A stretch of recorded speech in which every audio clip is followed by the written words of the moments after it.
Hello दोस्तों, मेरा नाम है अजय और आज हम इस वीडियो में देखने वाले हैं कि आप लारावेल के अंदर आप कैसे ऑथ एपीआईज आप क्रिएट कर सकते हैं। यानी कि आपको लॉगिन एपीआई, रजिस्टर एपीआई के साथ में रूल्स एंड परमिशंस के लिए भी आपको कैसे मैनेज करना है, ये सब चीज़ें हम इस वीडियो के अंदर बात करने वाले हैं।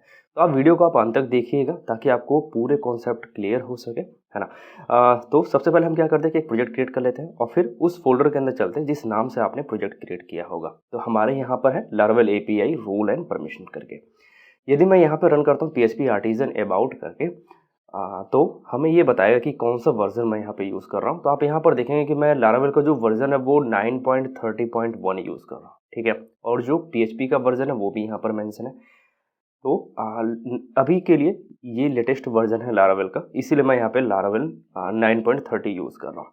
अभी यहाँ पे देखते हैं कि इंट्रोडक्शन के अंदर यहाँ पर इस पैटी पैकेज के अंदर यदि आप रोल्स एंड परमिशंस यदि आप सर्च करें गूगल के अंदर, तो यहाँ पर ये एक आपको पैकेज मिल जाएगा लारावेल का, जो कि है रूल्स एंड परमिशंस के लिए। और इसके थ्रू हम यहाँ पर क्या करने वाले हैं कि रूल्स एंड परमिशंस को मैनेज करने वाले हैं। तो यहाँ से आपको इसको कॉपी करना है और यहाँ पर आपको पेस्ट कर लेना है। तो कंपोजर रिक्वायर स्पैटी और लारावेल परमिशन करके ये एक पैकेज है। यहाँ पर ये क्या करेगा कि आपके प्रोजेक्ट के अंदर ये रूल्स एंड परमिशंस के लिए यहाँ पे पैकेज इंस्टॉल कर लेगा। फिर आपको क्या करना है कि इसको कॉपी करना है, यानी कि सर्विस प्रोवाइडर को, यहाँ पर है परमिशन सर्विस प्रोवाइडर, और अपने प्रोजेक्ट को इसको सबलाइम के अंदर ओपन कर लेते हैं। फिर चलते हैं अपने कॉन्फ़िग फ़ोल्डर के अंदर और यहाँ पर आपको मिलेगा app.php, और इसके अंदर आपको क्या करना है कि उस सर्विस प्रोवाइडर को एक यहाँ पर प्रोवाइडर्स नाम की की मिलेगी, उसके अंदर आपको ऐड कर लेना है। देखिए यहाँ पर है और यहाँ पर मैं इसको ऐड कर देता हूँ। तो मैंने इसको यहाँ पे ऐड कर दिया सर्विस प्रोवाइडर को।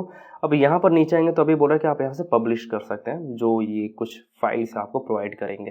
तो यदि आप इसको पब्लिश करेंगे तो आपको यहाँ पर देखिए कॉन्फ़िग फ़ोल्डर के अंदर आपको permission.php आपको मिलेगी, और आपको एक माइग्रेशन भी आपको ये देंगे जिससे कि वो टेबल्स वगैरह क्रिएट कर सकें।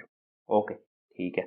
अभी हम क्या करते हैं कि बेसिक यूज़ पर चलते हैं और यहाँ पर आप देखेंगे कि एक पैकेज यहाँ पर मॉडल के अंदर, यानी कि यूज़र मॉडल के अंदर आपको एक ट्रेट ऐड करना पड़ेगा। यहाँ पे हैज़ रूल्स नाम से एक ट्रेट है। तो मैं चलता हूँ अपने ऐप फोल्डर के अंदर, मॉडल्स फोल्डर के अंदर, वहाँ पर user.php फाइल मिलेगी आपको, और यहाँ पर हम उस पैकेज उस फाइल को ऐड कर देते हैं जो हमारा ट्रेट है, और यहाँ पे हैज़ रूल्स ट्रेट को हम यहाँ पे यूज़ में डाल देते हैं।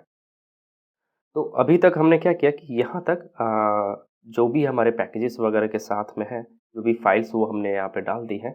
अभी हमें डेटाबेस कॉन्फ़िगर करना रहेगा। तो मैंने एक ऑलरेडी यहाँ पे क्रिएट किया हुआ है जो कि DB टेस्टिंग के नाम से, और यहाँ पे यूज़र नेम रूट हो गया, उसका पासवर्ड भी हमने यहाँ पे रूट डाल दिया है, ठीक है। यहाँ तक हो गया। अभी हम डेटाबेस के अंदर चलते हैं और सीडर एक क्रिएट कर लेते हैं जिससे कि हम कुछ डेटा फिल कर सके डेटाबेस के अंदर। तो यहाँ पर मैं एक सीडर क्रिएट कर लेता हूँ। तो उसके लिए मुझे रन करना रहेगा PHP आर्टिजन मेक सीडर, और यहाँ पे सीडर का नाम हम डाल देते हैं यूजर सीडर करके, ठीक है। और अभी हमें यहाँ पर एक फाइल मिल जाएगी, देखिए ये है यूजर सीडर करके। ओके, तो अभी हम क्या करते हैं कि कुछ परमिशंस यहाँ पे क्रिएट कर लेते हैं। तो परमिशंस क्रिएट करने के लिए आपको क्या करना रहेगा कि जो लारावेल का जो पैकेज है इस पैटी का परमिशन करके, वो हमें एक मॉडल प्रोवाइड करता है जो कि है परमिशन करके, ठीक है। और यहाँ पे आपको लिखना परमिशन क्रिएट, और नेम के अंदर आप जो है कोई भी परमिशन का आप नाम डाल सकते हैं। तो इस केस में मैं डालता हूँ यूजर्स.लिस्ट करके, है ना।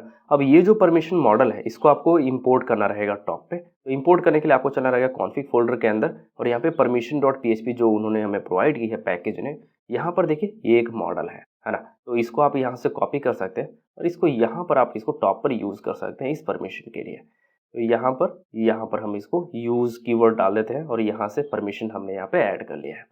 तो अभी हमने एक परमिशन क्रिएट किया। मान लीजिए हमने ऐसे 4 परमिशन क्रिएट कर लिए हैं यूज़र के लिए। तो ऐसे ही लिस्ट की जगह पे हम क्या करते हैं कि इसको रिप्लेस कर देते हैं विद व्यूज़ करके, है ना। कि आपको यूज़र को व्यू करना है उसके लिए परमिशन हो गई एक यहाँ पे यूज़र को क्रिएट करने के लिए परमिशन हो गई।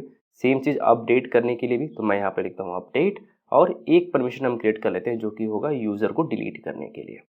तो इस तरीके से मान लीजिए आपने मल्टीपल परमिशंस आपने अपने प्रोजेक्ट के अंदर क्रिएट की हुई हैं, और अभी क्या करना रहेगा कि अभी एक रोल क्रिएट करना रहेगा। तो मान लीजिए मैं यहाँ पे एक एडमिन रोल क्रिएट कर लेता हूँ। तो उसके लिए आपको यहाँ पर रोल मॉडल का यूज़ करना रहेगा। तो आपने यहाँ पर लिखा रोल क्रिएट, और नेम आपने प्रोवाइड कर दिया जो इस केस में है एडमिन करके। तो अब ये जो रोल है इसको आपको इंपोर्ट करना रहेगा टॉप पर, है ना। तो फिर से हम लोग यहाँ पर चलते हैं permission.php के अंदर। यहाँ पर देखिए एक रोल के लिए भी इन्होंने एक मॉडल दिया हुआ है हमें। तो मैं इस चीज़ को कॉपी करता हूँ और यहाँ पर टॉप पर आपको यहाँ पर इसको इंपोर्ट कर लेना है। यहाँ पे आपको लिखना है यूज़, और यहाँ पे अपने मॉडल का नाम जो कि है अपने केस में रोल, है ना। तो अभी हमने रोल भी हमने यहाँ पे क्रिएट कर लिया है। अब हमें एक यूज़र की ज़रूरत पड़ेगी, या अभी हम क्या करते हैं कि इसको असाइन कर लेते हैं। तो जो भी हमारे एडमिन रोल है उसको हम कुछ परमिशंस असाइन कर देते हैं, यानी कि हम इस केस में क्या कर रहे हैं कि एक रोल को परमिशन दे रहे हैं कि इस रोल के पास क्या क्या परमिशंस हो सकती है ना। तो यहाँ पर हम लोग क्या कर रहे हैं कि मान लीजिए ऐसे आपको देना है कि यूज़र क्रिएट का रोल हो गया, इसको यूज़र व्यू का जैसे कि रोल हो गया, या लिस्टिंग का हो गया, है ना, यूज़र अपडेट का और यूज़र व्यू का, और सेम ही आपका यूज़र डिलीट का भी एक परमिशन हो चुकी है यहाँ पे। तो हमने क्या किया यहाँ पर कि एडमिन रोल को हमने कुछ परमिशन दिए, यानी कि गिव परमिशन टू, और ये परमिशन आप दे दो एडमिन रोल को। अब हमें क्या करना रहेगा, एक यूज़र क्रिएट करना रहेगा जो कि होगा एडमिन। तो आपको लिखना है यूज़र क्रिएट, और यहाँ पे जो भी हमें डिटेल प्रोवाइड करनी है यूज़र से रिलेटेड, यानी कि इस केस में हमारा एडमिन है, मैं यहाँ पे लिखूंगा एडमिन, नेम है उसका, और जो उसका ईमेल है वो है हमारा admin@admin.com, है ना, और पासवर्ड। तो पासवर्ड के अंदर हम क्या करते हैं कि यहाँ पे इनक्रिप्ट कर लेते हैं। तो आप हैश कर सकते हैं, या फिर बीक्रिप्ट एक जो है फंक्शन आपको, ग्लोबल फंक्शन आपको मिल जाता है, लारावेल प्रोवाइड करता है, तो उसका आप यूज़ कर सकते हैं यहाँ पर। तो हमने यहाँ पे यूज़र भी क्रिएट कर लिया। तो अब हम क्या करते हैं कि ये जो एडमिन है उसको हम एक रोल असाइन कर देते हैं। तो इस केस में हमने यहाँ पे किया हुआ कि असाइन रोल, और यहाँ पे एडमिन का जो रोल है वो हमने यहाँ पे पास कर दिया। तो यहाँ पर अभी क्या हो रहा है कि यूज़र को हमने रोल भी असाइन कर दिया है, ठीक है। और यहाँ पर जो हमारा एडमिन है, आप चाहेंगे तो डायरेक्ट उसको परमिशन भी दे सकते हैं। तो मान लीजिए आप, मैं यहाँ पे क्या करता हूँ कि जो हमारा यूज़र है वो है एडमिन, उसको हम कुछ परमिशन देना चाहते हैं। तो परमिशन आप जो दो तरीके से दे सकते हैं, या तो आप जो है डायरेक्ट दीजिए उसको यूज़र को परमिशन, या फिर आप क्या कीजिए कि आप जो है रोल के हिसाब से आप उसको परमिशन दे सकते हैं। यानी कि जो एडमिन का रोल है, आप जो रोल को आप परमिशन दीजिए ऑटोमेटिकली, यानी कि वो क्या होगा कि रोल के थ्रू वो उसकी परमिशंस को देख सकता है। तो अभी हमने क्या किया कि यहाँ पे एडमिन का हमने रोल एंड परमिशन देख लिया। सेम चीज़ हम जो यूज़र के साथ में भी कर सकते हैं, यानी कि हम यहाँ से इसको कॉपी कर लेते हैं और सेम चीज़ हम यहाँ पे पेस्ट कर लेते हैं। तो जहाँ जहाँ पर हमने एडमिन लिखा हुआ है वहाँ वहाँ हम क्या करते हैं कि यूज़र लिख लेते हैं, है ना, क्योंकि हम इस केस में यूज़र एक क्रिएट कर रहे हैं, और यूज़र क्रिएट करने के बाद हम क्या कर रहे हैं कि एक यूज़र का रोल हमें क्रिएट करना रहेगा, है ना। तो यहाँ पर देखिए यूज़र रोल है, तो मैं यहाँ पे एक यूज़र रोल क्रिएट कर लेता हूँ। तो उस चीज़ के लिए आपको क्या करना रहेगा कि यहाँ पर लिखना है यूज़र रोल इक्वल टू, और यहाँ पे आपको लिखना है रोल और क्रिएट, और यहाँ पे नाम पास कर देना है। नाम अपने केस में यहाँ पर है यूज़र करके। तो यूज़र रोल भी हमारा क्रिएट हो गया। अब इसको परमिशन क्या क्या देनी है, यूज़र जो हमारा है उसको हमें क्या क्या परमिशन देनी है। तो मान लीजिए यूज़र को सिर्फ लिस्टिंग की परमिशन है कि वो लिस्टिंग देख सकता है। तो यहाँ पर हम क्या करें कि यूज़र को हम डायरेक्ट परमिशन प्रोवाइड कर रहे हैं, रोल के थ्रू कुछ भी प्रोवाइड नहीं कर रहे हैं, है ना, सिर्फ रोल है उसका। तो ये हम बाद में देखेंगे कि हमें क्या करना रहेगा, वो हम बाद में देखते हैं। तो यहाँ पर देखिए हम इसको कॉल कर लेते हैं सबसे पहले कि दिस कॉल यूज़र सीडर, यहाँ पर जो हमारी क्लास है उसको हमें यहाँ पे पास करना रहेगा। और फिर उसके बाद हम क्या कर सकते हैं कि इसको हम PHP आर्टिजन माइग्रेट हम यहाँ पे कमांड रन कर सकते हैं। तो यहाँ पर मैंने यहाँ पर लिखा कि PHP आर्टिजन माइग्रेट सीड करके, जो भी हमारा फ्रेश है वो हम जस्ट सीड यहाँ पे कर रहे हैं। अब यहाँ पे बोल रहा है कि आपने यूज़र इंपोर्ट नहीं किया हुआ है अपने सीडर वाली क्लास में। तो यहाँ पर यदि आप टॉप पर जाएंगे इसी वाले फाइल में, इसी वाली क्लास में, तो यहाँ पर आपको टॉप पर यूज़ करना रहेगा ऐप मॉडल्स, और यहाँ पे यूज़र का जो आपकी क्लास है उस चीज़ को यहाँ पे आपको इम्पोर्ट करना रहेगा। तो अभी इंपोर्ट करने के बाद आपको क्या कि वापस से सीड कर लेना है, और यहाँ पे PHP आर्टिजन यदि आप सर्व कमांड रन करते हैं, और फिर आप क्या करते हैं कि यहाँ पे लोकल होस्ट, यदि मैं आपको डेटाबेस में दिखाऊं कि हमारे पास क्या क्या डेटा है, तो यहाँ पर आप देखिए DB टेस्टिंग नाम से मैंने ऑलरेडी यहाँ पे डेटाबेस क्रिएट किया हुआ है। और यूज़र्स में आप जाएंगे तो यहाँ पर आपको दो डेटा मिलेंगे, एक तो है एडमिन का और एक यूज़र का। तो इट मीन्स कि हमारे डेटाबेस में सक्सेसफुली ये सारे रिकॉर्ड्स क्या है कि एग्जिस्ट करते हैं, है ना, एंटर हो चुके हैं। तो अभी हमें क्या करना है कि कुछ कंट्रोलर्स वगैरह क्रिएट करने रहेंगे, ताकि हम क्या कर सकें कि लॉगिन वगैरह के लिए हम जो है आगे कुछ लिख सकें। तो यहाँ पर जैसे कि मैंने लिखा PHP आर्टिजन मेक कंट्रोलर, और एक हम API फोल्डर बना लेंगे कंट्रोलर्स के अंदर, और उसके अंदर हम डाल देंगे लॉगिन कंट्रोलर, यानी कि ये सिर्फ लॉगिन के लिए इम्प्लीमेंट होगा। तो यहाँ पर आप ऐप फोल्डर के अंदर जाएंगे, HTTP, वहाँ से API, और यहाँ पर आपको मिलेगा लॉगिन कंट्रोलर, और यहाँ पर आपको एक फंक्शन यहाँ पर लिखना रहेगा। तो इस केस में क्या है कि लॉगिन नाम है, और यहाँ पे रिक्वेस्ट आप जो है एक्सेस करेंगे, क्योंकि आप जो है पोस्ट रिक्वेस्ट यहाँ से सेंड करना रहेगा। और फिर उसके बाद हमें क्या करना रहेगा कि यहाँ पे वैलिडेट करना रहेगा। तो जो भी हमारे पास डेटा रहेगा लॉगिन के लिए, वो हमें सबसे पहले वैलिडेट करना है, फिर लॉगिन करना है यूज़र को, और उसके बाद उसको रिस्पॉन्स भेज देना है। तो सबसे पहले हम वैलिडेशन के लिए देखते हैं कि हम वैलिडेट या तो हम चाहें तो यहीं पे कर सकते हैं, या लारावेल हमें प्रोवाइड करते हैं एक रिक्वेस्ट, है ना, तो उसका हम यूज़ करते हैं इस केस में। तो हम यहाँ पर लिखते हैं PHP आर्टिजन मेक रिक्वेस्ट, और यहाँ पर हम लिखते हैं लॉगिन रिक्वेस्ट। तो लॉगिन के लिए जो भी रिक्वेस्ट आएगी वो क्या होगा कि हमारे रिक्वेस्ट के अंदर जाएगी, लॉगिन रिक्वेस्ट के अंदर। तो अब हमें इसकी नीड नहीं है, अब हमें यहाँ पर लॉगिन रिक्वेस्ट जो अभी हमने क्लास क्रिएट की है उसका हम यहाँ पे यूज़ करने वाले हैं। तो मैं इसको यहाँ पे इंपोर्ट कर लेता हूँ, जो कि ऐप HTTP रिक्वेस्ट के अंदर आपको मिलेगा लॉगिन रिक्वेस्ट, और इसको मैं रिप्लेस कर देता हूँ लॉगिन रिक्वेस्ट से। अब यदि आप देखेंगे कंट्रोलर के बाजू में ही आपको मिलेगा यहाँ पे रिक्वेस्ट नाम का फोल्डर, और यहाँ पर है आपका request.php, लॉगिन request.php। यहाँ पे ऑथराइज के अंदर आपको इसको ट्रू कर देना है, पहले फॉल्स रहेगा बाय डिफॉल्ट, बट इसको फिर आपको ट्रू करना है, और यहाँ पे जो भी आपकी वैलिडेशन के मैसेज हैं वो आप यहाँ पे डाल सकते हैं। तो इस केस में जो हमारा सबसे पहले ईमेल है उसके लिए हम यहाँ पर डालते हैं, तो ईमेल क्या होगा कि रिक्वायर्ड होगा, और ईमेल जो है हमारी जो है वैलिडेशन, यानी कि लारावेल हमें एक ईमेल की भी प्रोवाइड करता है कि आप जो है डायरेक्ट ईमेल की भी वैलिडेशन आप यहाँ पे लिख सकते हैं। और यहाँ पे एग्जिस्ट करना चाहिए, यानी कि जो भी आपने रिकॉर्ड आपने एंटर किया है आपने एपीआई में, जो आपने ईमेल पास किया हुआ है वो एग्जिस्ट करना चाहिए यूजर्स वाली टेबल के अंदर। साथ में आपको पासवर्ड पास करना है, तो आप पासवर्ड यहाँ पे पास कर सकते हैं कि मिनिमम 6 का है या मिनिमम आप कुछ डाल सकते हैं। मैं यहाँ पे सिंपल सिर्फ रिक्वायर्ड डाल देता हूँ इस केस में। और यहाँ पे देखिए पब्लिक फंक्शन फील्ड वैलिडेशन, यहाँ पे क्या हो रहा है कि हम लोग क्या कर रहे हैं कि जो जब वैलिडेशन फेल होगी तो उसके बाद हम जो मैसेज सेंड करना चाहते हैं फ्रंट एंड के लिए वो हम यहाँ पे थोड़ा मॉडिफाई करना चाहते हैं, राइट। तो यहाँ पे हमने फील्ड वैलिडेशन करके हमने एक मैसेज लिखा जो कि ओवरराइट कर रहा है यहाँ पे लॉगिन रिक्वेस्ट के मेथड को, और यहाँ पे वैलिडेटर हमने पास कर दिया इस केस में। तो अभी हम क्या करते हैं कि इसको यहाँ पर हम डिफाइन कर सकते हैं सेंड एरर मैसेज, या फिर हम क्या करते हैं कि एक क्लास बना लेते हैं या एक फंक्शन बना लेते हैं जो हम हर जगह पे यूज़ कर सकते हैं। अपने सभी एपीआईज के लिए हम एक सेम फॉर्मेट यूज़ करेंगे। तो यहाँ पर मान लीजिए मैंने एक फोल्डर क्रिएट कर लिया जो कि हेल्पर्स के नाम से, और इसके अंदर हम एक फाइल क्रिएट कर लेते हैं। तो इस केस में हम लोग फाइल का नाम दे रहे हैं यहाँ पे helper.php करके, और यहाँ पर आपको सिंपल PHP की तरह आपको लिखना है, जैसे कि हमने यहाँ पे नेम स्पेस डाल दिया, हमने डाला ऐप HTTP हेल्पर्स, है ना, और यहाँ पे क्लास जो कि अपने केस में हेल्पर नाम से, और यहाँ पे आप जो है फंक्शन डिफाइन कर सकते हैं। तो मैं यहाँ पे स्टैटिक फंक्शन डिफाइन कर देता हूँ, स्टैटिक फंक्शन, ताकि हमें उसका ऑब्जेक्ट क्रिएट ना करना पड़े। और यहाँ पे आपको सेंड एरर नाम से एक हम यहाँ पे क्या करते हैं कि एक फंक्शन क्रिएट कर लेते हैं। तो इसके अंदर हमें पास करना रहेगा मैसेज और फिर एरर्स, जो भी हमारे एरर्स रहेंगे तो बाय डिफॉल्ट ये नल रहेगा, और यहाँ पे कोड हम दे देते हैं यानी कि स्टेटस कोड जो होगा। तो स्टेटस कोड बाय डिफॉल्ट हम 401 का लेते हैं, यानी कि 401, और यहाँ पर हम लोग क्या करते हैं कि रिस्पॉन्स के अंदर ये सारी डिटेल्स डाल देते हैं। तो अपने केस में क्या रहेगा कि यहाँ पे सक्सेस हमारा फॉल्स हो जाएगा, तो हम यहाँ पे डालते हैं सक्सेस, और यहाँ पे हो गया हमारा फॉल्स। और यहाँ पे हमारे मैसेज के अंदर हम डाल देते हैं कि जो भी आप मैसेज वहाँ से पास करना चाहते हैं वो आप यहाँ पे डाल सकते हैं।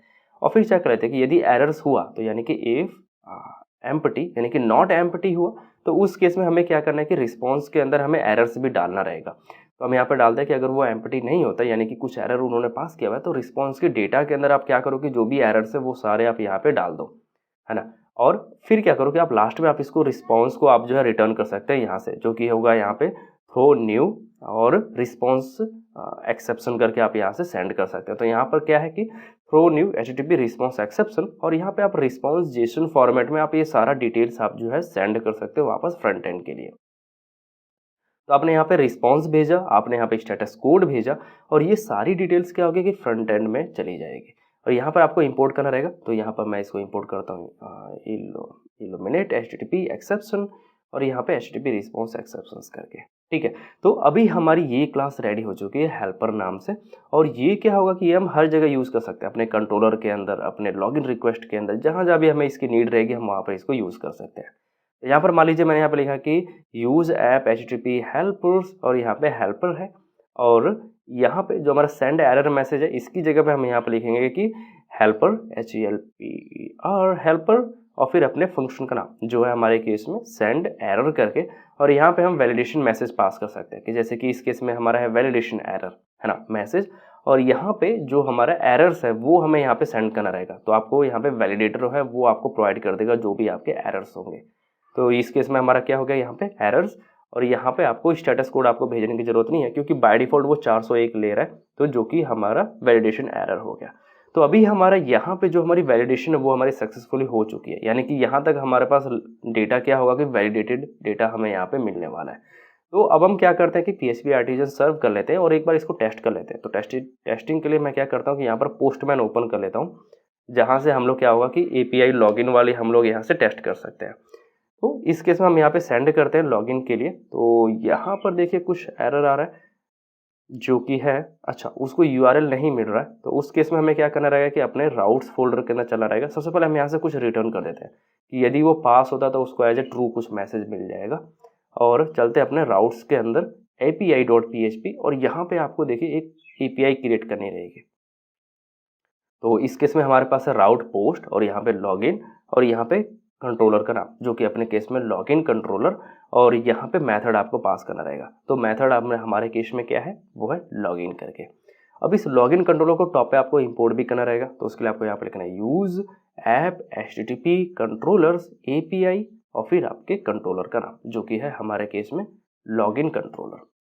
ठीक है, तो इसको आप ऐसे भी पास कर सकते हैं। ऐसा इसीलिए किया क्योंकि बाद में हमें रजिस्टर कंट्रोलर की भी जरूरत पड़ेगी इसकी वजह से। तो अभी मैं फिर से यहाँ पे सेंड पे यदि मैं क्लिक करता हूँ तो अभी कुछ एरर दे रहा है, बोल रहा है कि वैलिडेटर नॉट फाउंड है, यानी कि जो हमारी रिक्वेस्ट क्लास है उसके अंदर वैलिडेटर आपको यहाँ पे इंपोर्ट करना रहेगा जो कि हमने यहाँ पे यूज़ किया हुआ है।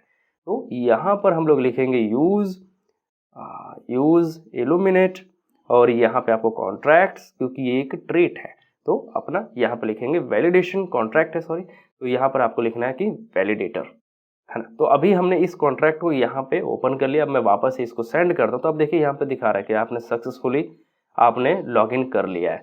तो अभी हम बॉडी में चलते हैं और यहाँ पर हम लोग कुछ मैसेज गलत पास करते हैं जैसे कि वर्मन पास किया जो कि एग्जिस्ट नहीं करता है। तो इस केस में इसको एक एरर मैसेज देना चाहिए था बट ये मना कर रहा है, बोल रहा है कि ये क्लास हमें नहीं मिल रही है। HTTP रिस्पॉन्स की जो हमारी क्लास है जो हमने यूज़ की अपने हेल्पर वाले PHP में helper.php में, वहाँ पर इसको ये चीज़ नहीं मिल रही है।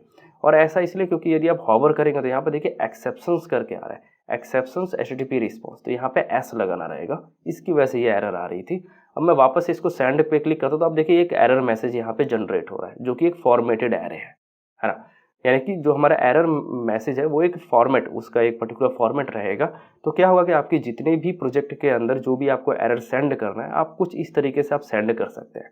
तो इससे क्या होगा कि चेंजेस नहीं रहेंगे तो ये इजीली हम लोग क्या कर सकते हैं कि इंटीग्रेट कर सकते हैं फ्रंट एंड के साथ में। तो अभी हमारा डेटा जो है वो वैलिडेट हो चुका है लॉगिन का। अब हमें यहाँ पे लॉगिन अटेम्प्ट करना रहेगा। तो उसके लिए आपको यहाँ पे लिखना है कि इफ ऑथ अटेम्प्ट और यहाँ पे आपको पास करना रहेगा अटेम्प्ट के अंदर उसके ईमेल और पासवर्ड को। तो आपको यहाँ पे लिखना है कि रिक्वेस्ट ओनली, हमें सिर्फ चाहिए ईमेल एंड पासवर्ड। और यदि वो अटेम्प्ट नहीं कर पाता है, जो कि इफ़ कंडीशन हमने यहाँ पे लगाई है कि इफ़ नॉट अटेम्प्टेड सक्सेसफुली अगर नहीं होता है तो आपको एक एरर मैसेज यहाँ से सेंड कर देना है। तो यहाँ पे आपको लिखना है कि हेल्पर क्लास जो हमारी है वो क्या करेगी, सेंड एरर, और यहाँ पे हमारा हो गया ईमेल और पासवर्ड इज रॉन्ग या फिर इनवैलिड, आप इस तरीके से कुछ मैसेज आप यहाँ पे पास कर सकते हैं। ठीक है, अब यहाँ पे एरर जरूरत नहीं है वैसे पास करने की, तो मैं ऐसे इसको ब्लैंक रखता हूँ। तो हमने ये वाला एरर हमने मैसेज क्या किया कि फ्रंट एंड पे हमने सेंड कर दिया। अब इस हेल्पर क्लास को आपको यहाँ पे इंपोर्ट करना रहेगा। तो उसके लिए आपको लिखना है यहाँ पे ऐप HTTP हेल्पर्स और यहाँ पे हेल्पर क्लास जो हमने यहाँ पे डाल दिया। ठीक है, और यहाँ पे यदि वो सक्सेसफुली यदि हो जाता है तो उस केस में हम क्या कर सकते हैं कि यहाँ से कुछ रिटर्न कर सकते हैं, है ना, रिस्पॉन्स के तौर पे। अब रिस्पॉन्स हम लोग क्या करते हैं कि एक लारावेल रिसोर्स टाइप का एक क्लास प्रोवाइड करता है, उसको हम लोग यूज़ करते हैं API के लिए मेनली। तो यहाँ पे मैं लिखता हूँ PHP आर्टिजन मेक रिसोर्स और अपने रिसोर्स का नाम जो कि अपने केस में है यूज़र रिसोर्स करके। तो हमने यहाँ पे लिखा कि यूज़र रिसोर्स। तो इसने भी क्या किया होगा कि ये एक फोल्डर क्रिएट किया होगा हमारे HTTP फोल्डर के अंदर। और यहाँ पे आप देखिए API हमने कंट्रोलर्स बंद किए। अब देखिए यहाँ पे एक रिसोर्स नाम का ही फोल्डर है जो कि है यूज़र रिसोर्स करके। इसका हम लोग यूज़ करने वाले हैं रिसोर्स यानी कि रिस्पॉन्स सेंड करने के लिए। तो हम लोग यहाँ पे लिखते हैं कि यूज़ ऐप HTTP और यहाँ पे रिसोर्सेज फोल्डर के अंदर यूज़र रिसोर्स नाम की क्लास है जिसको हम यूज़ करने वाले हैं। और यहाँ पे जो हम सेंड कर रहे हैं तो इसकी जगह पे हम लोग यहाँ पे लिखेंगे कि रिटर्न न्यू और फिर रिसोर्स का नाम जो अपने केस में है यूज़र रिसोर्स। और इसको हमें पास करना रहेगा। तो हम यहाँ पे ऑथ यूज़र हम लोग पास कर देते हैं। जो भी यूज़र यहाँ से जाएगा उसका जो भी रिस्पॉन्स आप वहाँ से उसको सेंड कर सकते हो। तो अब देखिए आपकी ये क्लास बहुत छोटी सी क्लास लग रही है, यानी कि जो आपका जो मेनली जो वर्क है वो हैंडल कर रहा है आपके रिक्वेस्ट क्लास और रिस्पॉन्स क्लास, है ना। तो अभी हम इसके अंदर कुछ चेंजेस करते हैं, जैसे कि यदि आप चाहें तो आप इसको ऐसे भी भेज सकते हैं या फिर आप एक एरे प्रोवाइड कर सकते हैं मॉडिफिकेशन के लिए।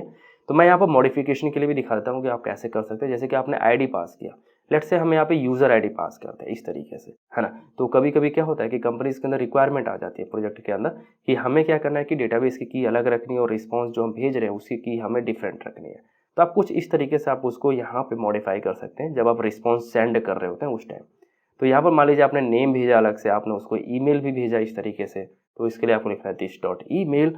और ऐसे ही आप जो टोकन भी आप भेज सकते हैं। तो मान लीजिए इस केस में मैं यहाँ पर लिखता हूँ टोकन, और यहाँ पे दिस टोकन जो हमें जनरेट करना रहेगा और उसके अंदर हमें पास भी करना रहेगा। तो मैं यहाँ पर लिखता हूँ क्रिएट टोकन, और यहाँ पे मान लीजिए कुछ एक टेक्स्ट पास कर देते हैं, इस केस में हम लोग टोकन पास कर देते हैं, है ना।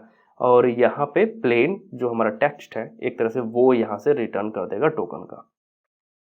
सेम चीज़ हम लोग रोल्स और परमिशंस के लिए भी कर सकते हैं। तो यहाँ से हम लोग लिखेंगे कि जो भी यूज़र का रोल्स है वो आप यहाँ से सेंड कर दो। तो ये रहेगा दिस डॉट रोल्स, आप यहाँ से वापस क्या कर सकते हैं कि रिटर्न कर सकते हैं। सेम चीज़ आप जो है परमिशंस के लिए भी कर सकते हैं कि जैसे कि जो आपने रोल्स आपने यहाँ पे क्रिएट किए वैसे ही आप जो है परमिशंस के लिए भी आप जो है क्या करोगे रिटर्न कर दो। तो यहाँ पे आपको लिखना है दिस परमिशंस, जो कि आपको ट्रेट प्रोवाइड करेगा जो आपने यूज़र मॉडल के अंदर डाला था, इसकी वजह से ये सब चीज़ें आपको यहाँ पे देखने को मिल रही हैं। तो अभी मैं यहाँ से यदि मैं वापस से इसको सेंड पे यदि मैं क्लिक करता हूँ, जैसे कि मैंने यहाँ पे एडमिन डाला और यहाँ पे मैं इसको सेंड करता हूँ, तो अभी देखिए ये बोल रहा है कि ऑथ उसको नहीं मिल रहा है। तो ऑथ हमने यहाँ पे यूज़ किया हुआ है, तो इसको मैं यहाँ पे यूज़ कर लेता हूँ जो कि है ऑथ, है ना। तो अभी हम इसको फिर से सेंड करते हैं। तो अब देखिए यहाँ पे डेटा आपको मिल रहा है, यानी कि जो भी आपको टोकन वगैरह है वो सब मिल रहा है, यूज़र के रोल्स और परमिशंस, ये सारी डिटेल्स आपको यहाँ पर देखने को मिल रही हैं। तो एक बार हम वापस से देखते हैं। तो यहाँ पर देखिए जो परमिशन का नाम है वो आपको मिल रहा है, बट साथ में आपको एडिशनल डिटेल्स भी मिल रही हैं, है ना। जैसे कि गार्ड का नाम हो गया, पिवट टेबल्स हो गई, ये सारी इन्फॉर्मेशन आपको मिल रही है, बल्कि इनकी रिक्वायरमेंट मान लीजिए नहीं है। तो उस केस में क्या होगा, इस चीज़ को हम बाद में देखेंगे। सबसे पहले हम यहाँ पर देखते हैं कि जो हमारा डेटा है वो हमें पूरा डेटा यहाँ पर देखने को मिल गया है, यानी कि रिसोर्स के थ्रू हम जो है क्या कर रहे हैं कि लॉगिन कंट्रोलर के थ्रू हम रिस्पॉन्स सेंड कर दे रहे हैं। अब हम सेम चीज़ हम जो है क्या करते हैं कि रजिस्टर के लिए भी कर लेते हैं।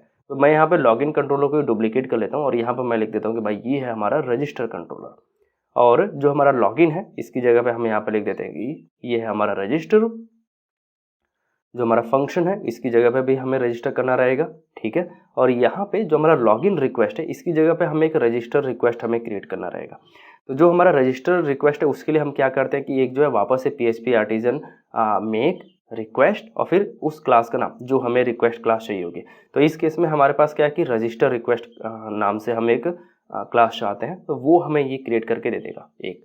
तो अब हम इसको रिप्लेस कर सकते हैं अपने रजिस्टर रिक्वेस्ट से। तो हम लोग यहाँ पर लिखते हैं कि अब यहाँ पर है हमारा रजिस्टर रिक्वेस्ट, और तो जो भी हमारी वैलिडेशन होगी वो हमारी रिक्वेस्ट क्लास के अंदर होगी, जो हमारा होगा रजिस्टर रिक्वेस्ट करके। तो उसके अंदर अब हमें कुछ चेंजेस करना रहेंगे जो हमारी रजिस्टर रिक्वेस्ट क्लास है। तो इसके अंदर हम चलते हैं। तो यहाँ पर आपको जाना रहेगा रिक्वेस्ट फोल्डर, और यहाँ पर देखिए रजिस्टर रिक्वेस्ट करके। तो यहाँ पे ऑथराइज के अंदर आपको इसको ट्रू कर लेना है, और जो भी वैलिडेशन मैसेज आपने लॉगिन के अंदर पास किए मेनली वही वाले सब कुछ हम लोग यहाँ पे यूज़ कर सकते हैं।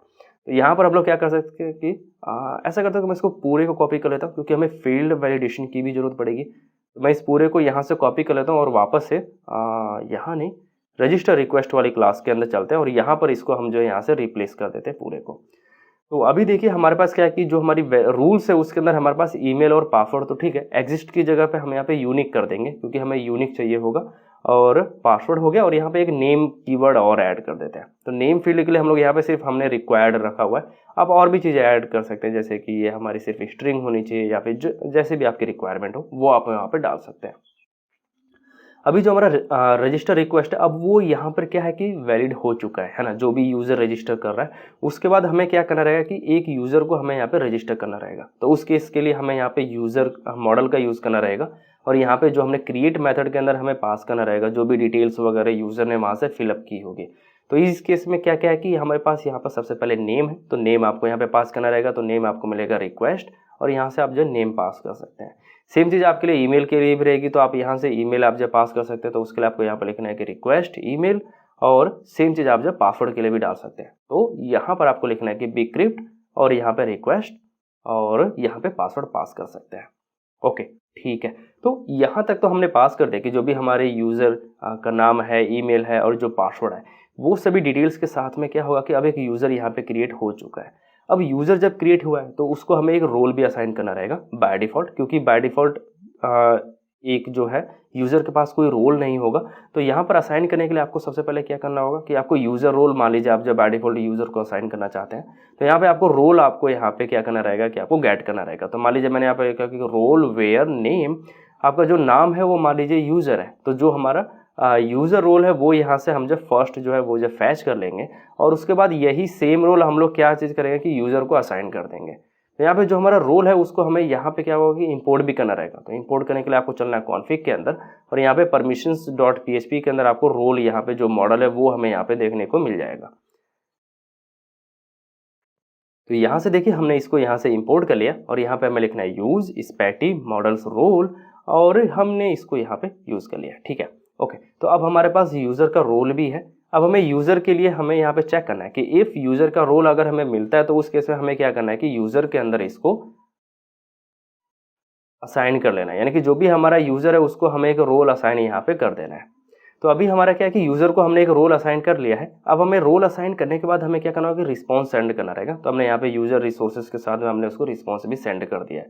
तो यहाँ पर जो हमारा रजिस्टर का काम है वो हमारा मेनली हो चुका है। यहाँ पे हमने यूजर रिसोर्स भी हमने यहाँ पे डाल दिया है, ऑथ हमने डाल दिया है। ऑथ का हम लोग यूज़ नहीं कर रहे हैं क्योंकि हम लोग यहाँ पे ऑथेंटिकेट नहीं कर रहे हैं यूज़र को, और हमने सीधा रजिस्टर करने के बाद हम उसको रिसोर्सेज के थ्रू रिस्पॉन्स सेंड कर रहे हैं। तो यहाँ पर मान लीजिए कि मैं यहाँ पर चलता हूँ अपने रजिस्टर के अंदर, बॉडी के अंदर, और यहाँ पे कुछ डेटा हम यहाँ पे पास कर देते हैं। तो बाय डिफॉल्ट यहाँ पे समझ लीजिए कि यूज़र है, तो मैं इसको यहाँ पर रिप्लेस कर देता हूँ यूज़र रोल, और रोल हटा देते हैं क्योंकि सिर्फ यूज़र रहेगा। और यहाँ पे हम लोग डाल देते हैं लेट्स से कि यूज़र 1 है ना। अब हम इसको यहाँ पे सेंड करते हैं। तो अभी देखिए ये बोल रहा है कि कनेक्शन फील्ड यानी कि PHP आर्टिजन सर्व हमें करना रहेगा। तो मैं यहाँ पे लिखता हूँ PHP आर्टिजन सर्व, और अब हमें वापस से इस पर क्लिक करना रहेगा सेंड पर। तो अब देखिए यहाँ पर कुछ एरर आ रही है और ये एरर बोल रहा है कि आपने API के अंदर फिर से आपने नहीं डाला है। तो यहाँ पे जो हमारा राउट है इसको हम डुप्लीकेट कर लेते हैं और जो हमारा लॉगिन है इसको भी हम यहाँ पे रिप्लेस कर लेते हैं। तो यहाँ पर हो जाएगा अपना रजिस्टर, और लॉगिन कंट्रोलर की जगह हमें लिखना रहेगा यहाँ पे रजिस्टर कंट्रोलर करके। अब ये जो रजिस्टर कंट्रोलर है इसको हमें इंपोर्ट भी करना रहेगा। तो हम यहाँ पर टॉप पर लॉगिन कंट्रोलर के नीचे हम यहाँ पे इंपोर्ट कर सकते हैं। तो अभी हम क्या करते हैं कि फिर से एक बार सेंड बटन पे क्लिक करते हैं। तो अब देखिए अभी अलग एरर आ रही है, बोल रहा है कि यहाँ पर आपके कुछ दिक्कत है। ओके, तो इस क्लास के अंदर वापस से चलते हैं कंट्रोलर्स के अंदर, और यहाँ पर आप देखिए तो यहाँ पर हम लोग क्या कर रहे हैं कि फर्स्ट फाइंड कर रहे हैं। ओके, यहाँ पे मिस्टेक है, इसको यहाँ पे बंद नहीं करना है। जो हमारा एरे है इसको हमें यूज़र के यहाँ पर बंद करना रहेगा क्योंकि हम एक एरे पास कर रहे हैं वेयर के अंदर। ओके ठीक है, एक बार फिर से हम इसको क्लिक करते हैं। तो अब ये बोल रहा है कि यहाँ पे वैलिडेशन वगैरह के लिए दिक्कत है। ओके, तो जो हमने रजिस्टर रिक्वेस्ट बनाई थी उसके अंदर हमने क्या किया कि इंपोर्ट नहीं किया है कुछ भी। तो यदि आप लॉगिन के अंदर जाएंगे तो यहाँ पर जो भी ये क्लासेस यूज़ कर रहा है ये टॉप पर इंपोर्ट भी कर रहा है। इसको हम इंपोर्ट करना भूल गए, तो इसको मैं कॉपी करता हूँ और यहाँ पे टॉप पे इसको मैं इंपोर्ट भी कर लेता हूँ। ठीक है, ओके परफेक्ट। अब हम इसको सेव करते हैं और वापस से हम क्या करते हैं कि यहाँ से रिक्वेस्ट सेंड करते हैं। नहीं, एक बार फिर से एरर है जो कि बोल रहा है कि यूज़र आपने इंपोर्ट नहीं किया है। ओके, तो अपने चलना रहेगा रिक्वेस्ट कंट्रोलर के अंदर, और यहाँ पे जो हमने यूज़र ये वाली क्लास यूज़ की है उसको हमें यहाँ पे इंपोर्ट करना रहेगा। तो लेट्स से इस केस में हमारे पास है यूज़र मॉडल्स, और यहाँ पे हो गया अपना यूज़र। ठीक है, इसको सेव करते हैं और वापस से हम इसको सेंड पे क्लिक करते हैं। तो अब देखिए अब ये बोल रहा है कि not null, attempt to read property not null. Okay okay, तो अभी हमें क्या करना रहेगा कि अपने लारावेल के कंट्रोलर के अंदर चलना रहेगा जो कि अपने पास रजिस्टर कंट्रोलर है, और उसके अंदर जो हमें यहाँ पे ऑथ यूज़र हम लोग यूज़ कर रहे हैं उसको हमें यूज़ नहीं करना रहेगा, क्योंकि जो भी हम यूज़र रिसोर्स के अंदर सेंड कर रहे हैं वो इस केस में यहाँ पर हम लोग लॉगिन के अंदर यूज़र को लॉगिन कर रहे थे, इसकी वजह से हमने ऑथ सेंड किया था। बट इस केस में हमारे पास डायरेक्ट हमें यूज़र हमें यहाँ से सेंड करना रहेगा। तो जो हमने यूज़र हमने ऊपर क्रिएट किया हुआ है उसको हमें सेम यहाँ से पास कर देना और वापस से सेंड बटन पर क्लिक करना है। तो अभी देखिए यहाँ पर आ रहा है कि the email has already been taken. It means कि अब ये सही चल रहा है, बट कुछ प्रॉब्लम्स है वो हम देखेंगे लास्ट में कि अगर कुछ दिक्कत आती है तो हम उसको सही करेंगे। यहाँ पर मान लीजिए 2 मैंने डाला और वापस से सेंड किया, तो अब देखिए सक्सेसफुली चल रहा है, यानी कि अब एक यूज़र यहाँ से रजिस्टर हो पा रहा है। तो यहाँ पर उसका देखिए रोल आपको देखने को मिल रहा है कि यूज़र का जो रोल है वो है यूज़र, और उसकी परमिशंस यहाँ पे ब्लैंक आ रही है। तो परमिशन ब्लैंक इसलिए आ रही है क्योंकि हमने यूज़र को डायरेक्ट कोई परमिशन नहीं दी है, उसको हमने सिर्फ रोल दिया है। तो उसका रोल कौन सा है ना। यहाँ पे यदि आप लॉगिन के अंदर जाएंगे और यहाँ पे यदि आप इसको सेंड पे क्लिक करते हैं तो अभी देखिए हम कुछ मॉडिफिकेशन कर लेते हैं। लेट्स से कि यहाँ पे जो रोल एंड परमिशन आ रही है उसके अंदर एडिशनल डिटेल्स बहुत ज़्यादा आ रही है, उसको हम यहाँ से हटा देते हैं। तो उस चीज़ के लिए आपको यहाँ पे जाना रहेगा रिसोर्सेज के अंदर और यूज़र रिसोर्स के अंदर आपको सिर्फ प्लग कर लेना नेम को, और यहाँ पे यदि वो नहीं मिलता तो उस केस में आप यहाँ पे एरे पास कर सकते हैं। ये ऑप्शनल है, यदि आप डालना चाहते हो आप डाल सकते हो, नहीं डालना चाहते हो आप नहीं डालेंगे, है ना। यहाँ पर मैं इसलिए डाला हूँ ताकि आपको क्या होगा कि आपको फ्रंट एंड के लिए थोड़ा ईजी रहेगा कि आप वहाँ पे अच्छे से इंटीग्रेट कर सकते हैं कि आपकी रोल एंड परमिशन क्या है। तो अभी देखिए यहाँ पर रोल्स के अंदर कितनी सारी डिटेल्स आ रही है, आपकी गार्ड नेम आ रहा है, पिवट टेबल आ रही है, क्रिएटेड एट, है ना, आईडी, ये सारी डिटेल्स आपको आ रही है। मान लीजिए ये सब चीज़ें नहीं चाहिए आपको सिर्फ क्या चाहिए, सिर्फ आपको नेम चाहिए। तो उस केस में आप क्या करेंगे, तो यहाँ पर यदि मैं सेंड पे क्लिक करता हूँ तो अब देखिए क्या आ रहा है, अब यहाँ पर रोल्स आ रही है ना। यहाँ पर रोल देखिए सिर्फ एडमिन, और परमिशंस कौन कौन सी, सिर्फ उसके नाम आ रहे हैं कि ये परमिशन है अपने यूजर के पास, है ना। तो इस तरीके से आप क्या कर सकते हैं कि आप ऐड कर सकते हैं प्लग वगैरह यूज करके अपने रिसोर्सेज के अंदर। सेम चीज आपके यहाँ पर देखिए रजिस्टर के अंदर भी रहेगा। लेट्स से मैंने एक रजिस्टर किया तो अब देखिए यहाँ पर रोल आपको देखने को मिल रहा है कि रोल सिर्फ आपका यूजर है, परमिशन आपकी ब्लैंक है। परमिशन ब्लैंक इसलिए है क्योंकि डायरेक्ट कोई परमिशन नहीं दी गई है। लेट्स से हमारे रोल्स के पास परमिशन है बहुत सारी, बट वो हमें यहाँ पे देखने को नहीं मिल रहे हैं। तो उस केस में हम क्या करेंगे कि यहाँ पे लिखेंगे roles permissions get permissions via role, है ना। तो गेट परमिशंस वाया रोल क्या करेगा कि ये आपको रोल के थ्रू की जो भी परमिशन है वो आपको यहाँ पर लाके दे देगा। तो यहाँ पे वापस हम एक ईमेल आईडी डालते हैं, इसको करते हैं। तो यूज़र रोल के पास हमने शायद परमिशन नहीं डाली है, मेरे को ऐसा लग रहा है। तो वापस से अपन लोग क्या करते हैं कि चलते हैं डेटाबेस के अंदर और वहाँ से जो हमारा सीडर है उसके अंदर कुछ डिटेल्स डाल देते हैं। सीडर यहाँ पे आता है यूजर सीडर। तो यहाँ पर देखिए बॉटम के अंदर हमने यहाँ पे रोल क्रिएट किया, रोल असाइन किया और हमने यूज़र को परमिशन दी है डायरेक्ट, है ना, इस यूज़र को। और हमने इस रोल को कोई परमिशन नहीं दी है, इस रोल को भी हमें परमिशन सेम देनी रहेगी। जैसे कि आप देखिए यहाँ पे एडमिन को हमने डायरेक्ट परमिशन दी हुई है और यहाँ पे एडमिन के रोल को भी सेम परमिशन दी है, यानी कि दो बार हो गया एक तरह से, एक तो डायरेक्ट परमिशन हो गया और एक रोल का। तो हम क्या करते हैं कि इसको डुप्लीकेट कर लेते हैं जो ये परमिशन है, और यहाँ पे यूज़र की जगह हम लिख देते हैं ये है हमारा यूज़र रोल, है ना। तो अब हमने क्या किया कि यूज़र के रोल को भी हमने परमिशन दे दी है। तो मान लीजिए कि आपके पास कोई एक प्रोजेक्ट है, उसके अंदर यदि आप रोल के थ्रू आप चाहते हैं तो आप रोल के थ्रू आप परमिशन को एक्सेस करेंगे, या फिर आप डायरेक्ट कोई परमिशन देना चाहते हैं तो आप डायरेक्ट परमिशन भी दे सकते हैं। ये आपके ऊपर डिपेंड करता है। तो आप इनमें से कोई एक आप यूज़ कर सकते हैं। मैंने यहाँ पे दोनों यूज़ किया हुआ है क्योंकि आप इनको दोनों में से आप कोई भी आप यहाँ से पिक कर सकते हैं। तो अभी क्या है कि मैं इसको हटा देता हूँ, है ना। तो अभी देखिए क्या होगा कि हमारे पास जो डेटा रहेगा वो परमिशंस के अंदर आएगा, है ना। तो अभी मैं यहाँ पे क्या करता हूँ कि लेट्स से मैंने यहाँ पे एक और डी लगा दिया, मैंने इसको सेव किया। तो अब देखिए ओके यहाँ पे यूज़र आ रहा है। अभी यहाँ पे परमिशंस भी देखो ब्लैंक है क्योंकि हमने डायरेक्ट कोई परमिशन नहीं दी है, ठीक है। और यदि हमें इसको वापस से यदि मैं इस तरीके से करता हूँ तो यहाँ पे हमें रोल्स मिल जाना चाहिए, है ना, गेट परमिशन वाया रोल्स करके।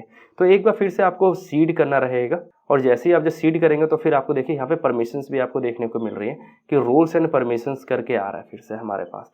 और आप यहाँ पर भी आप जब प्लग का यूज़ कर सकते हैं कि आपने सीधा यहाँ पे प्लग कर लिया और यहाँ पर आपने नेम आपने फैच कर लिया, है ना। तो जैसे ही आपने नेम फैच के वापस से आप इसको सेंड कीजिए। अब देखिए यहाँ पर आपको मिल रहा है रोल्स एंड परमिशंस के अंदर भी, है ना। डायरेक्ट हमने कोई परमिशन नहीं दिया बट रोल्स के पास जो परमिशंस है वो आपको यहाँ पे विजिबल है। तो आप कुछ इस तरीके से आप जो रोल्स एंड परमिशंस भी आप जब मैनेज कर सकते हैं। लेट्स से यहाँ पे देखिए एडमिन के अंदर मैं इसको सेंड करूंगा तो यहाँ पर देखिए एडमिन के रोल्स एंड परमिशंस दोनों आपको देखने को मिल रहा है ना। दोनों सेम है इसलिए क्योंकि हमने दो बार उसको परमिशन दी है, एक तो रोल के थ्रू और एक डायरेक्ट परमिशन दी हुई है। लेट्स से आपके पास ये टोकन है और आप यूज़र की डिटेल्स आप एक्सेस करना चाहते हैं। इस केस में हमारे पास है एपीआई यूज़र। तो यहाँ पे आप ऑथराइजेशन के अंदर जाके बियरर टोकन आप यहाँ पे पास कर सकते हैं और यहाँ से आप इसको सेंड करेंगे। तो यहाँ पर आपको यूज़र की डिटेल मिल रही है, ठीक है। बट यहाँ का जो एरे है वो कुछ डिफरेंट है और यहाँ का जो एरे है वो कुछ डिफरेंट है, जो रिस्पॉन्स है ना। तो हम लोग चाहते हैं कि वो सेम रहे। तो उसके लिए आपको देखिए ज़्यादा चेंजेस नहीं करने रहेंगे, आपने यूज़र रिसोर्स आपको सिर्फ यूज़ करना है। तो यहाँ पर देखिए यूज़र है, यहाँ पर आपको रिसोर्स आपको इंपोर्ट करना रहेगा। इसीलिए आपको क्या होगा कि यूज़र रिसोर्स का यदि आप यूज़ करते हैं तो आपका क्या होगा कि जो भी रिस्पॉन्स रहेगा वो सेम रहेगा, आपको सेम कोड बार बार नहीं लिखना पड़ेगा। तो यहाँ से यूज़र रिसोर्स आप यहाँ से सेंड कर सकते हैं। लेट्स से मैंने यहाँ पे लिखा कि यूज़र रिसोर्स और उसके अंदर पास कर दिया हमने रिक्वेस्ट यूज़र करके। तो इसके स्टार्टिंग में आपको न्यू भी लगाना रहेगा क्योंकि ये क्लास है, तो मैं यहाँ पे लगाता हूँ कि न्यू यूज़र रिसोर्स करके इस तरीके से। अब मैं वापस से यहाँ पर इसको सेंड करता हूँ, एक बार फिर से देखते हैं कि क्या हमें रिस्पॉन्स मिलता है। तो यदि मैं यहाँ पे सेंड पे यदि मैं क्लिक करता हूँ तो यहाँ पर देखिए आपको मिल रहा है कि रोल्स आपको देखने को मिल रहे हैं, यहाँ पे परमिशंस वगैरह देखने को मिल रहे हैं, है ना। तो यहाँ पर आप देखेंगे तो यूज़र की डिटेल्स वगैरह पूरी मिल रही है परमिशंस के साथ में। आई होप कि आपको वीडियो अच्छी लगी होगी। यदि इससे रिलेटेड कोई क्वेश्चन आपके मन में तो आप कमेंट सेक्शन में लिखिए, मैं उसका जो जवाब दूंगा। मिलते हैं वीडियो में, तब तक के लिए बाय बाय।